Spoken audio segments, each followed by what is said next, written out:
Hello and welcome to part 2 of Russian Accent for Actors. I'm Sasha Piltsin, Russian and Ukrainian dialect coach for film and television. This is a 3-part series where I introduce my approach to the Russian accent, and it really comes together if you go through all 3 parts. The links to the other parts are in the description below and also on the end screen. In this video, we are going deeper into the sounds, the articulation, and the muscular work behind the accent. In simple terms, an accent is a non-native way of producing sounds, consonants, vowels, syllables, using a different muscular system. Intonation, of course, is also very important, but that often is character-specific. That's why I work on it more deeply in my private coaching. Here, we are focusing on the foundation and the structure behind the Russian accent. Russian belongs to the Slavic language family, and its sound system is very different from English. So when Russians speak English, certain sounds naturally shift because their native system takes over. Russian speakers use sounds that English either doesn't have or uses very differently, place lips and tongue differently, and hold more muscular tension in the mouth. So as an actor, your job is not to fix that, but to understand it and recreate it with control. You are learning how to mispronounce English correctly, on purpose, in a Russian way. That's where the accent really comes from. Not by adding a random Russian flavor on top of your English, but by changing the sound system underneath it. Once the mechanics are clear, the accent stops feeling forced and becomes believable. W and V sounds. This is one of the biggest Russian accent giveaways. Russian has no true English W sound, only a stronger, more forward V. So naturally, what becomes vot, and want becomes want. What do you want? What do you want? But here's the important part. Real accents are rarely perfectly fixed. Sometimes the W turns into a V. Sometimes the English W slips through naturally. So don't feel like you need to replace every single W all the time. The important thing is simply remembering that Russian speakers often push the W sound toward a V. Later in part 3, we will talk more about how to control and apply that variation in performance. Wear warm clothes. Wear warm clothes. The wolf ran away. The wolf ran away. It's a white house. It's a white house. They love wine. They love wine. He has a weak voice. He has a weak voice. Watch the water. Watch the water. She has a warm coat. She has a warm coat. What do you want? What do you want? He was very upset. He was very upset. The TH sound. Russian has no true English TH sound. So when Russian speakers speak English, they naturally replace it with the closest sounds that already exist in Russian. For the voiced TH sound, like in that, this, mother, the tongue placement often shifts toward a sound similar to the English Z. So that becomes zet, and this becomes this. For the unvoiced TH sound, like in think, thing, thought, it often shifts toward an S sound. So thing becomes sing, and think becomes sink. Again, accents are flexible. You are not replacing every single TH sound mechanically. You are introducing the pattern into the speech. Give me that thing. Give me that thing. Or you could just substitute one of the TH sounds and say it like, give me that thing. Or the other way around. Give me that thing. Or again, you could shift both of them. Give me that thing. Think about that. Think about that. Think this through. Think this through.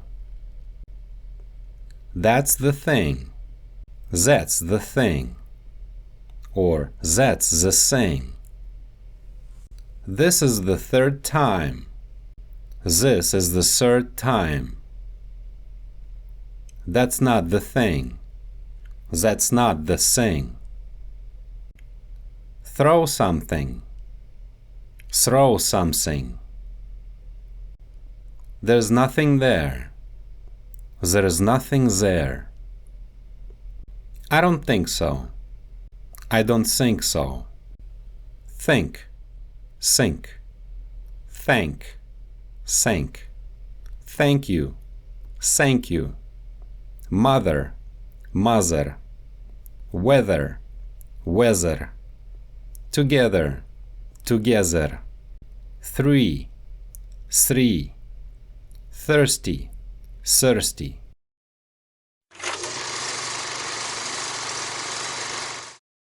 O and A sounds.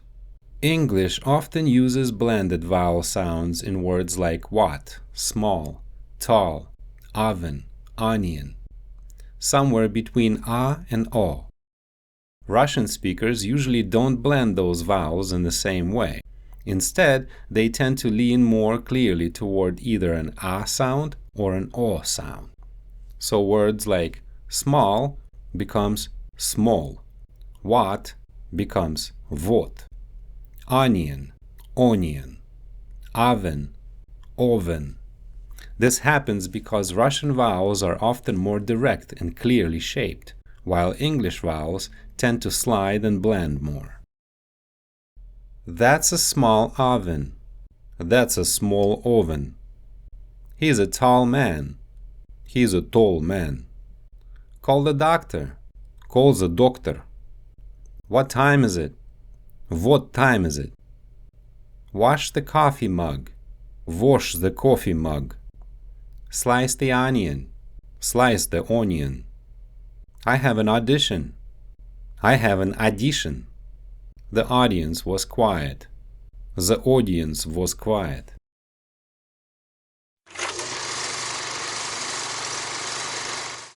E and I sounds.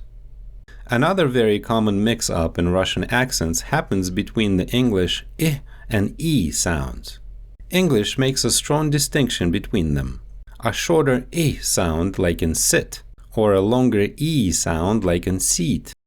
Russian speakers often mix those sounds up or pull them closer together.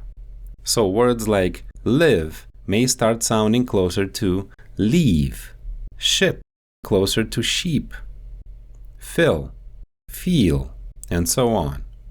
This happens because English relies heavily on the contrast between those two vowel sounds, while Russian separates those sounds differently, so they often get mixed up in English. That's his desk. That's his desk. He lives in a big city. He lives in a big city. The bed is big. The bed is big. She fell a bit sick. She fell a bit sick. She did it herself. She did it herself. I fixed the big dish. I fixed the big dish. The lid fell off. The lid fell off. Tell me a quick joke. Tell me a quick joke. It's a big pig. It's a big pig. He gets up in 10 minutes. He gets up in 10 minutes. I didn't pick him. I didn't pick him.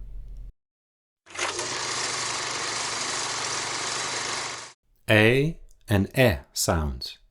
A similar mix-up happens with the E and E sounds. English clearly separates these two sounds. Russian speakers often slide between them or replace one with the other. So words like bed may start sounding closer to bed, and dead may drift toward dead. That mix-up is very common in Russian accent. The R sound. The Russian R is placed more forward in the mouth than the English R. Instead of pulling the tongue back, the tongue moves closer to the alveolar ridge, the area just behind the upper front teeth. If you can roll it naturally, use it. If you can't, don't force it. Many native Russian speakers barely roll the R at all. The important thing is the placement and the forward energy of the sound. This is a simple practice exercise that helps train the tongue placement and the movement behind the Russian R sound.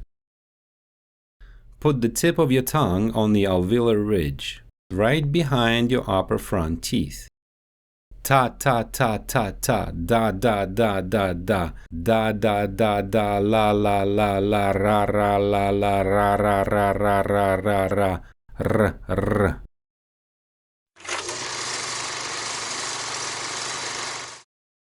One final point to keep in mind about the Russian accent is consonant weight. In English, sounds like D, T, and G, sometimes M and P, are often lighter and more open. In Russian, those same sounds are produced in a firmer, flatter way, with less resonance. To an English ear, they can sound duller or more muted, and that's a big part of the accent.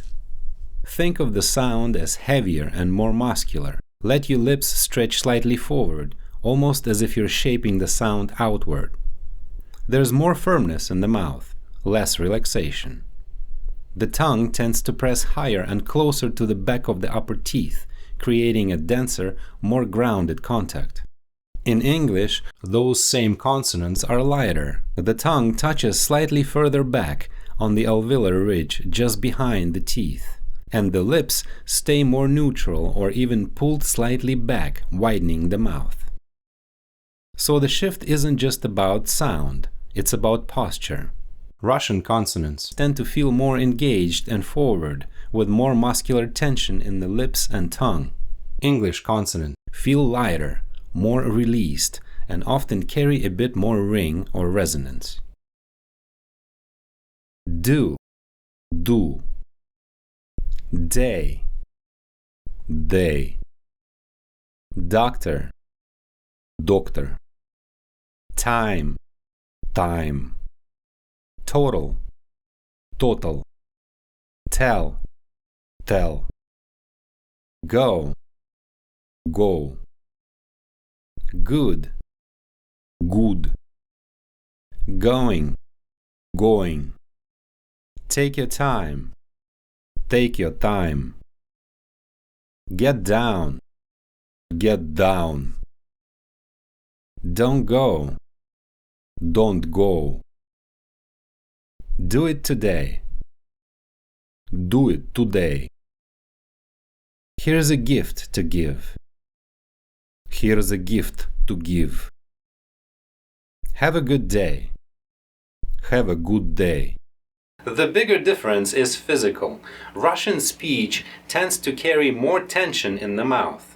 Also, the lips move a bit more forward. If you closely watch a Russian person speaking, you'll notice something interesting. They usually don't open their mouth as wide as English speakers do. English speech, by contrast, tends to be much more open. The mouth opens wider, the face moves more, and the articulation feels lighter and more relaxed. So sometimes the accent isn't about changing a lot of sounds. It's simply about adding a bit more tension in the mouth, letting the lips sit a bit more forward and keeping the mouth a bit more contained as you speak. Handled this way, the character can sound intelligent, articulate, and grounded, while still carrying a believable trace of their linguistic background. So now you understand the sound system behind the Russian accent, the mechanics, the articulation, and the sound patterns. In part 3, we will take all of this and put it into practice. How to actually use these tools, how to control the level of accent, and how to apply it to your character. See you in part 3.